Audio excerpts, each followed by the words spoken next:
Om Ajnanatimirandhasya Jnananjanishalaakaya Chakshurunmilitam Yena Tasmai Shri Gurave Namaha Nama Om Vishnupadaya Krishna Presthaya Bhutale Srimate Bhaktivedanta Swamin Nitinamine Namaste Saraswate Deve Gauravani Pracharine Nirvishesha Shunyavadi Paschatya Deshatarine Jaya Shri Krishna Chaitanya Prabhu Nityananda Shri Advaita Gadadhara Srivasadi Gaura Bhakta Vrinda Hare Krishna Krishna Krishna Hare Hare Hare Rama Rama Rama Hare Hare Om Namo Bhagavate Vasudevaya Narayanam Namaskritya Naram Chaiva Narottamam Devim Saraswatim Vyasam Tato Jayam Mudirayet. In this session, we will be discussing from the 34th verse of the 15th chapter of the first canto Srimad Bhagavatam. Yaya harat bhuvo bharam tam tanum vijahav ajaha kantakam kantakeneva dvayam chapi shituhu samam. The meaning of this verse is, the Supreme Unborn, Lord Sri Krishna, caused the members of the Yadu dynasty to relinquish their bodies, and thus he relieved the burden of the world. This action was like picking out a thorn with a thorn, though both are the same to the controller. Now this verse is an explanation of the difficult to understand actions of the Lord and His pure devotees.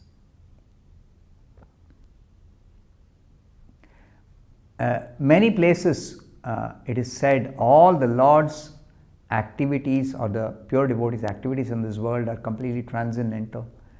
But these transcendental activities are not always easy to understand. Some of them are very difficult to understand, especially the members of the Yadu dynasty. How did they relinquish their bodies? How did they give up their bodies? Fighting with each other, killing each other, getting intoxicated and fighting with each other. This is, how can this be understood as a transcendental activity of the pure devotees, the Yadavas, the members of the Yadu dynasty, the associates of Krishna? How can we understand? So that is explained in this verse. So let's hear Srila Prabhupada's purport, which will wonderfully, very nicely explain this particular verse.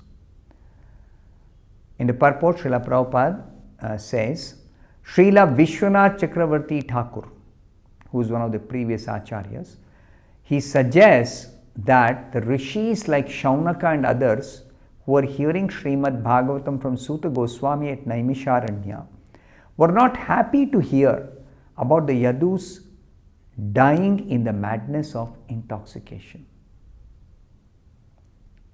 The sages of Naimisharanya, they are devotees. Now they are hearing about other devotees, and the Yadus as devotees, are they really fighting in the madness of intoxication and dying due to that fighting? So that was not very pleasing to hear for them.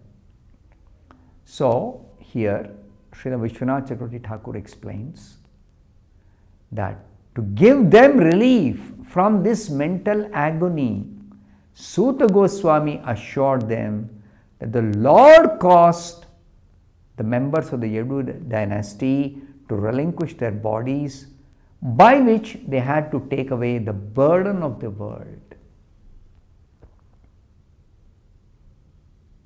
See, this is a very confidential understanding.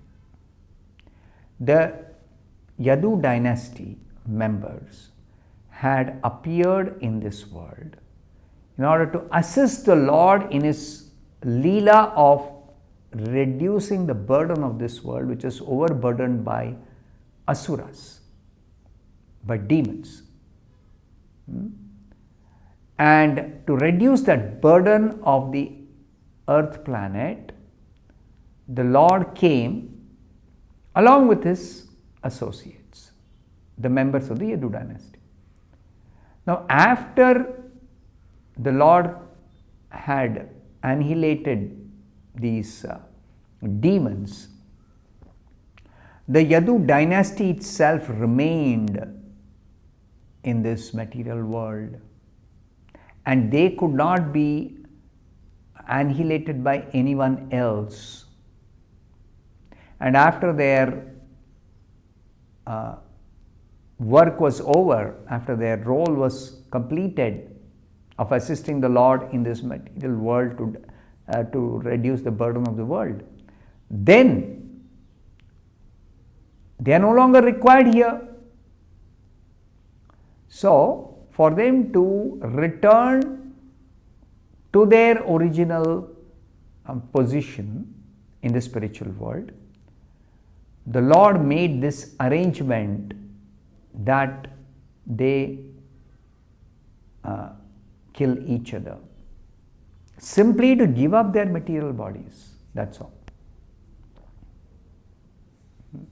So Srila Prabhupada further explains this point.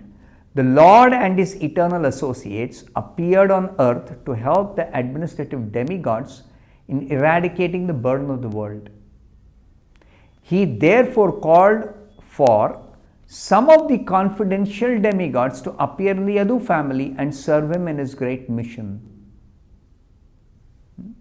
After the mission was fulfilled, the demigods, by the will of the Lord, relinquished their corporeal bodies by fighting amongst themselves in the madness of intoxication. Their material bodies anyway they have to give up after their work is over. Everybody gives up. But how they give up, in their case, it is by the arrangement of the Supreme Lord. It's not their choice. It's not their karma. It is the arrangement of the Supreme Lord. So it is the will of the Lord. The demigods are accustomed to drinking the somarasa beverage, and therefore the drinking of wine and intoxication are not unknown to them. Sometimes they were put into trouble for indulging in intoxication. Once the sons of Kuvera fell in the wrath of Narada for being intoxicated, but afterwards they regained their original forms by the grace of the Lord Sri Krishna. This is explained in the 10th canto of the Bhagavatam. We are still in the 1st canto. 10th canto, this is explained, this pastime of the Lord, and how the two demigods, the sons of Kubera, were delivered by Krishna. Even though they were cursed by Narada, they were delivered by Krishna. Now, Prabhupada explains one important point here for us to understand. For the Supreme Lord, both the Asuras and the demigods are equal.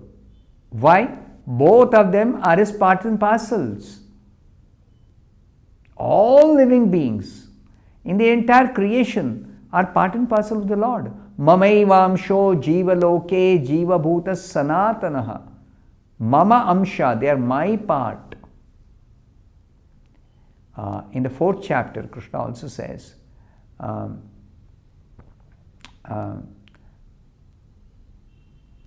Yena bhutani asheshani drakshasi atmani atomayi. 35th verse of the 4th chapter. That every living being is my part and parcel, is mine, belongs to me, is in me. Krishna says in the 4th chapter of the Bhagavad Gita. So nobody is independent of the Lord. Nobody is separate from the Lord. Means nobody is unrelated to the Lord. Everybody is related, connected as Lord's own. So that some of them are asuras and others are devatas, does not mean that the Asuras don't belong to Krishna and the Devatas alone belong to Krishna. No, both of them belong to Krishna. So for the Supreme Lord, both are equal. Samoham sarva bhuteshu name dveshwasti na priyaha. Same thing Krishna says in Bhagavad Gita, the 9th chapter. The difference is, however, between the demigods and the demons, or the Devatas and the Asuras, the demigods are obedient to the Lord, whereas the Asuras are not obedient to the Lord. Therefore, the example of picking out a thorn by another thorn is quite befitting. The example that is given here is explained also by Srila Prabhupada. What is this example? One thorn which causes pinpricks on the leg of the Lord is certainly disturbing to the Lord. And the other thorn which takes out the disturbing elements certainly gives service to the Lord.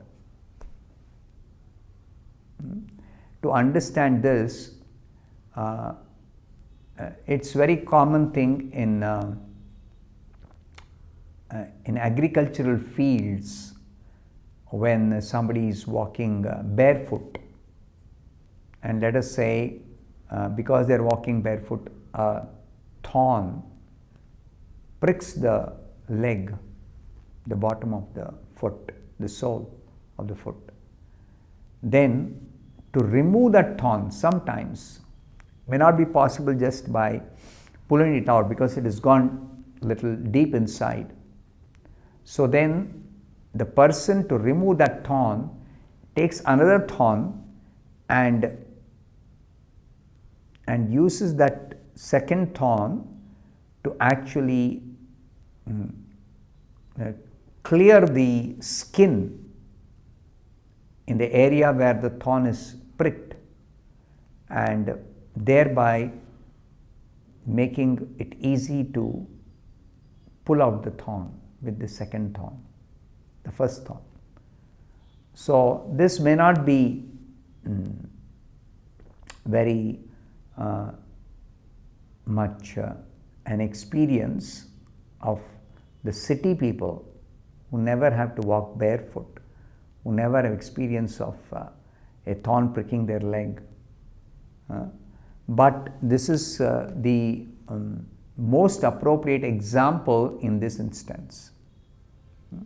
So Prabhupada explains, although every living being is a part and parcel of the Lord, still one who is a pinprick to the Lord is called an Asura, who is disobedient and unnecessarily gives trouble to others. And one who is a voluntary servitor of the Lord is called a Devata or demigod. Both are parts and parcels of the Lord, both belong to the Lord, but still one is called an Asura, other one is called a Devata. In the material world, the Devatas and Asuras are always contending. There's competition between them. And the Devatas are always saved from the hands of the Asuras by the Lord. Both of them are under the control of the Lord. Both the Devatas and Asuras, both. The world is full of two kinds of living beings. Krishna explains this in the 16th chapter of the Bhagavad Gita.